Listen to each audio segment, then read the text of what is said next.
ನನ್ನೆಲ್ಲ ಪ್ರೀತಿಯ ವೀಕ್ಷಕರಿಗೆ ನನ್ನ ಪ್ರೀತಿಯ ನಮಸ್ಕಾರಗಳು. ನಮ್ಮ ಚಾನಲ್ನ ಇದೇ ಮೊದಲು ನೋಡ್ತಿದ್ದೀರಾ ಅಂದರೆ ದಯವಿಟ್ಟು ಸಬ್ಸ್ಕ್ರೈಬ್ ಮಾಡ್ಕೊಳ್ಳಿ ಫ್ರೆಂಡ್ಸ್. ಮುಂಚೆಯಿಂದ ನೋಡ್ತಿದ್ದೀರಾ, ಇನ್ನೂ ಸಬ್ಸ್ಕ್ರೈಬ್ ಮಾಡ್ಕೊಂಡಿಲ್ಲ ಅಂದರೆ ದಯವಿಟ್ಟು ಸಬ್ಸ್ಕ್ರೈಬ್ ಮಾಡ್ಕೊಳ್ಳಿ ಫ್ರೆಂಡ್ಸ್, ಸಪೋರ್ಟ್ ಮಾಡಿ. ಈ ನರಲೋಕವು ಬ್ರಹ್ಮನ ಟಂಕಸಾಲೆ ಇದ್ದಂತೆ. ಇಲ್ಲಿ ನಿರ್ಮಿತವಾದ ನರನೆಂಬ ನಾಣ್ಯ ಸದಾಚಾರ ಪೇಟೆಯಲ್ಲಿ ಭಕ್ತಿ ಸೇವೆಗೆ ವಿನಿಯೋಗಿಸಲ್ಪಟ್ಟರೆ ಆ ಲೋಕದಲ್ಲಿಯೂ ಶ್ರೇಷ್ಠರೆನಿಸುವರು ಕೂಡಲ ಸಂಗಮನಾಥ. ಲೌಕಿಕದಲ್ಲಿಯೂ ಸನ್ಮಾರ್ಗ ಮೆಟ್ಟಿಲು ಹತ್ತದವರ ಶಿವ ಸಾಯುಜ್ಯ ಮಂದಿರವಿನೆಂತು ತಲುಪುವರು. ಶಿವಧ್ಯಾನ ಶಿವಪಥ ಜ್ಞಾನವಿಲ್ಲದ ಮನುಜರು ಸಗಣಿಯಲ್ಲಿ ಹುಟ್ಟುವ ಲಕ್ಷಾನುಲಕ್ಷ ಹುಳುಗಳಂತೆಯೇ ಜೀವಿತ ಕೀಡೆಗಳು. ಅಡವಿಯಲ್ಲಿ ಮೃಗದಂತೆ ತಿರುಗಿದರೆ, ಊರಲ್ಲಿ ತಿಂದು ತಿವಿದಾಡುತ್ತಾ ಗೂಳಿಯಂತೆ ತಿರುಗಿದರೆ ಏನು ಫಲ? ನಮ್ಮ ಕೂಡಲ ಸಂಗಮನಾಥನ ಶರಣರ ಪಾದ ಸ್ಪರ್ಶವಿಲ್ಲದ ಊರು, ನಾಡು, ದೇಶ ಕಾಡಡವಿ ಇದ್ದಂತೆ. ಸೂರ್ಯೋದಯಕ್ಕೆ ಮೊದಲೆದ್ದು ಶಿವಲಿಂಗವನ್ನು ಕಣ್ತುಂಬ ನೋಡದವನ ಸಂಸಾರವೆಂಥದ್ದು? ಸಜೀವ ಎಣದ ಬಾಳು ಅವನದು, ನುಡಿ ನಡೆಯುವ ಎಣ ಅವನು. ಜಗನ್ನಿಯಮಕ ಸಂಗಮನಾಥ ನಿಮ್ಮ ಆಳಿನಾಳಾಗಿ ಬಾಳದವನ ಸಂಸಾರವೆಂಥದ್ದು? ಯಾವ ಸ್ವಾರ್ಥಕ್ಯ ಸಾಧಿಸುವಂಥದ್ದು? ಬೇಡನು ಒಂದು ಮೊಲ ಒಡೆದು ತಂದರೆ ಹಣ ಕೊಟ್ಟು ಕೊಳ್ಳಲಾತುರ ಪಡುತ್ತಾರೆ. ಆದರೆ ಮಹಾರಾಜನ ಎಣವೆ ಆಗಿದ್ದರೂ ಒಬ್ಬನು ಕೊಳ್ಳುವವನಿರುವುದಿಲ್ಲ. ನೋಡಿದಿರ, ಮೊಲಕ್ಕಿಂತಲೂ ಕೀಳು ಈ ಮಾನವ ಜೀವನ.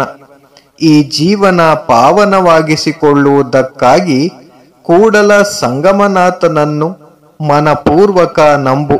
ರಕ್ತ ವೀರ್ಯದಿಂದ ಈ ದೇಹದುತ್ಪತ್ತಿಯಾಗಿದೆ ಎಂಬ ನಾಚಿಕ ಕಡಿಮೆಯಾಯಿತೆ. ಮತ್ತೆ ಬೇರೆ ಪಾಪಕರ್ಮ ಉತ್ಪತ್ತಿಸುವ ಮೂರ್ಖತನವೇಕೆ? ಸಾವಿನ ಬಾಯಿಗೆ ಈಡಾಗುವುದಕ್ಕೆ ಜಾರ ಮರಣವನ್ನೇ ಜಯಿಸಬಲ್ಲನ ಜಗದೀಶ ಸಂಗಮನಾಥನ ಪೂಜ ಧ್ಯಾನದಲ್ಲಿ ನಿರತನಾಗು. ದೇಹವೆಂಬ ಬುಟ್ಟಿಯಲ್ಲಿರುವ ಮನವೆಂಬ ಸರ್ಪದೊಂದಿಗೆ ಆವುಗಾರ ಬದುಕಿದಂತೆ ಈ ಬಾಳು. ಕಾರ್ಕೋಟಕವು ಆ ಸರ್ಪವನ್ನು ಯಾವಾಗ ಕೊಲ್ಲುವುದೋ ಯಾವಾಗ ತಿನ್ನುವುದೋ ಹೇಳಲು ಬರುವಂತಿಲ್ಲ. ಕೂಡಲ ಸಂಗಮನಾಥ ನಿನ್ನನ್ನು ಪೂಜಿಸುತ್ತಿದ್ದರೆ ಅದೇ ಗಾರುಡಿ ಮಂತ್ರವಾಗಿ ಪರಿಣಮಿಸುವುದು. ಕೆನ್ನೆಗುಳಿ ಬಿದ್ದು ಕೂದಲ ಬಿಳಿದಾಗಿ ಈ ದೇಹ ಗೂಡುಗಟ್ಟಿ ನಾಶವಾಗುವ ಮೊದಲೇ, ಹಲ್ಲು ಬಿದ್ದು ಬೆನ್ನುಬಾಗಿ ಪರರ ಸೇವೆಯಿಂದ ಜೀವಿಸುವ ಸಮಯ ಬರುವ ಮೊದಲೇ, ಕಾಲಿನ ಮೇಲೆ ಕೈಯೂರಿ ಏಳುವಷ್ಟು ಆಸಕ್ತನಾಗಿ ತಿರುಗಲು ಕೋಲಾಸರೆ ಬೇಕಾಗುವ ಮೊದಲೇ, ದೇಹದೆಣ್ಣೆ ತೀರಿ ಸಾವು ಆವರಿಸುವ ಮೊದಲೇ ನಮ್ಮ ಕೂಡಲ ಸಂಗಮನಾಥನ ಪೂಜಿಸಿ ಶಿವ ಸಾಯುಜ್ಯ ಪಡೆಯಬೇಕು. ನೀರ ಮೇಲಿನ ಗುಳ್ಳೆಯನ್ನು ಕಬ್ಬಿಣದ ಚೌಕಟ್ಟಿನಲ್ಲಿ ರಕ್ಷಿಸುವುದು ಹೇಗೆ ಅಸಾಧ್ಯವೋ, ಹೇಗೆ ಅನಿಶ್ಚಿತವೋ, ಅಂತೆಯೇ ಅನಿಶ್ಚಿತವಾದ ಈ ನಶ್ವರ ದೇಹವನ್ನು ನಂಬದೆ ಕೂಡಲ ಸಂಗಮನಾಥನನ್ನು ಪೂಜಿಸಿ ಮಾನವ ಜನ್ಮ ಸ್ವಾರ್ಥಕಪಡಿಸಿಕೊ.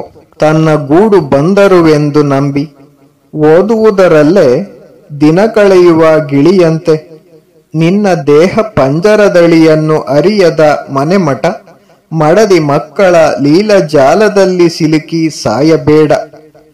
ಮಾಯೆ ಎಂಬ ಬೆಕ್ಕು ನಿನ್ನನ್ನು ಕೊಲ್ಲುವಾಗ ಮಡದಿ ಮಕ್ಕಳು ರಕ್ಷಿಸಲಾರರು. ಆಗ ಕೂಡಲ ಸಂಗಮದೇವನೇ ನಿನಗೆ ಗತಿ. ಈ ಬಾಳು ಗಾಳಿಗಿಟ್ಟ ದೀಪದಂತೆ. ಯಾವಾಗ ಆರಿ ಹೋಗುವುದೋ ಸಂತೆಗೆ ಜನ ಸೇರಿ ಚಲ್ಲಾಪಿಲ್ಲಿಯಾಗಿ ಹೋಗುವಂತೆ.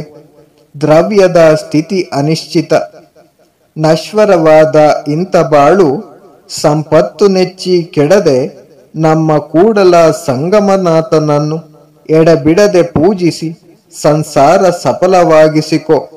Thank you for watching friends. Please subscribe my channel.